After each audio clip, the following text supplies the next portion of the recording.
Assalamualaikum warahmatullahi wabarakatuh. Yang saya takdimi Kiai Haji Muhammad Tasamud Takil Alawa SHMM selaku Ketua Yayasan Universitas Zainul Hasanginggong. Yang saya hormati Bapak Rektor Universitas Zainul Hasanginggong yaitu Bapak Abdul Aziz Wahab BAMAG. Yang saya hormati Dekan Tadris Umum yaitu Ibu Wahyu Lestari MPD.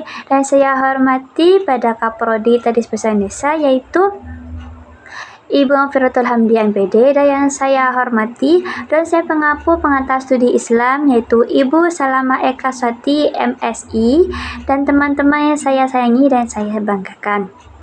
Perkenalkan, nama saya Ike Moyuni Arifin dari Tadris Bahasa Indonesia semester 2 kelas A. Di sini saya akan memaparkan makalah saya itu tentang teori hudud Muhammad Syahrul. Berikut penjelasannya. Teori Muhammad Syahrul. Muhammad Syahrul sendiri adalah seorang pemikir Islam kontemporer yang menyeruakan pembaharuan dalam pemikiran Islam, terutama dalam penafsiran Al-Quran. Ia memperkenalkan teori hudud sebagai metodologi baru untuk menafsirkan ayat-ayat dalam Al-Quran. Teori ini berpendapat bahwa aturan atau ketetapan Allah dalam Al-Quran dan Sunnah memiliki batas rendah dan batas tinggi. Manusia tidak berdosa selama tindakannya berada dalam batas yang ditentukan dalam syariat. Secara bahasa, hudud adalah kata plural dari kata had yang berarti batas.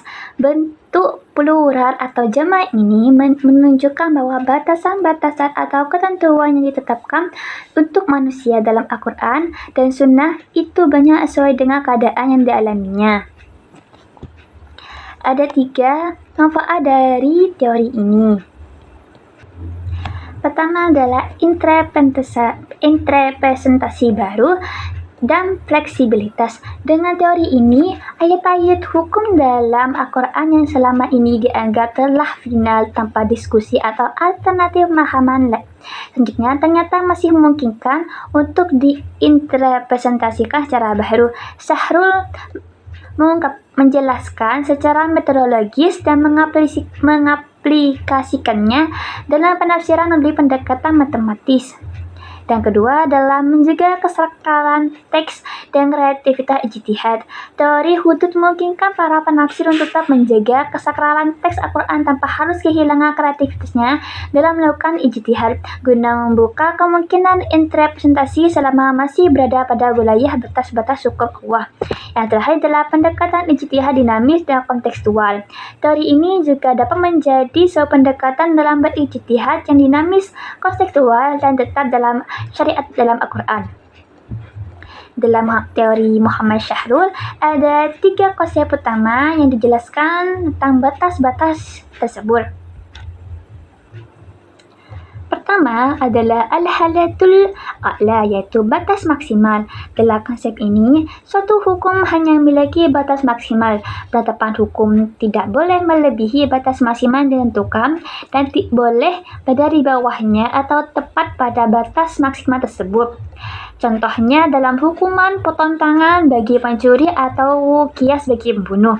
Menurut Syahrul, ini adalah batas tinggi hukum yang diizinkan oleh Allah, tetapi seorang hakim boleh menetapkan hukumnya dengan lebih rendah sesuai dengan situasi dan kondisi yang objektif. Jika satu negara tidak menetapkan hukum maksimal seperti potong tangan, negara tersebut tidak mengklaim tidak Islami.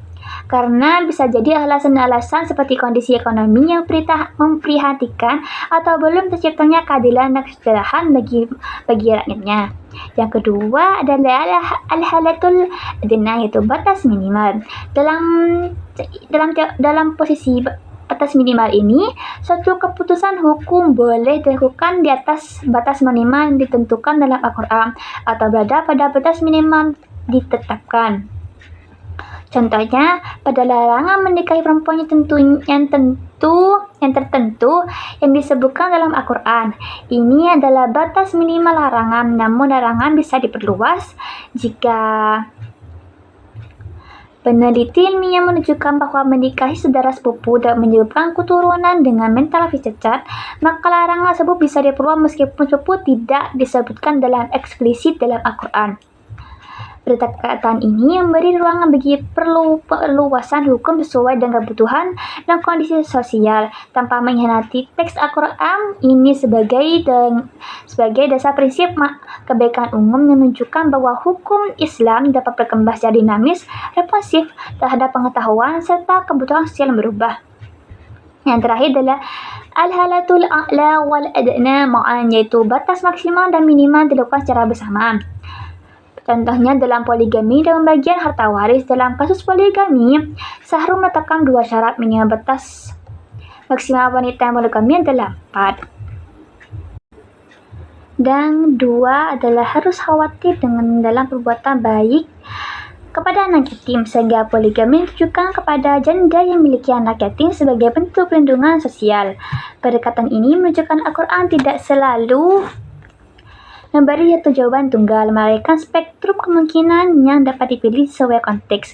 Ini menegakkan tanggung jawab moral dan sosial.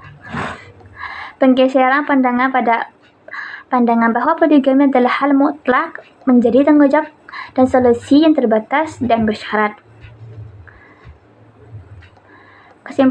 Kesimpulannya adalah teori hudud Muhammad Syahrul mengajukan pendekatan baru dalam menafsirkan hukum-hukum Islam dengan mengidentifikasikan batas minimal dan batas minimal dalam penerapannya. Al-halatul a'la hanya memiliki batas maksimal sehingga penetapan hukum tidak boleh melebihi batas tersebut. Al-halatul al-adna adalah batas minimal di mana suatu keputusan hukum boleh dilakukan di atas batas minimal ditentukan. Yang terakhir adalah al-halatul a'la wal adna ma'an, adalah posisi di mana batas maksimal dan minimal adalah secara bersamaan sehingga penetapan hukum dilakukan di antara kedua batas tersebut. Sekian dari saya, mohon maaf jika ada salah kata dalam pengucapan saya. Mohon maaf sebesar-besarnya. Wassalamualaikum warahmatullahi wabarakatuh.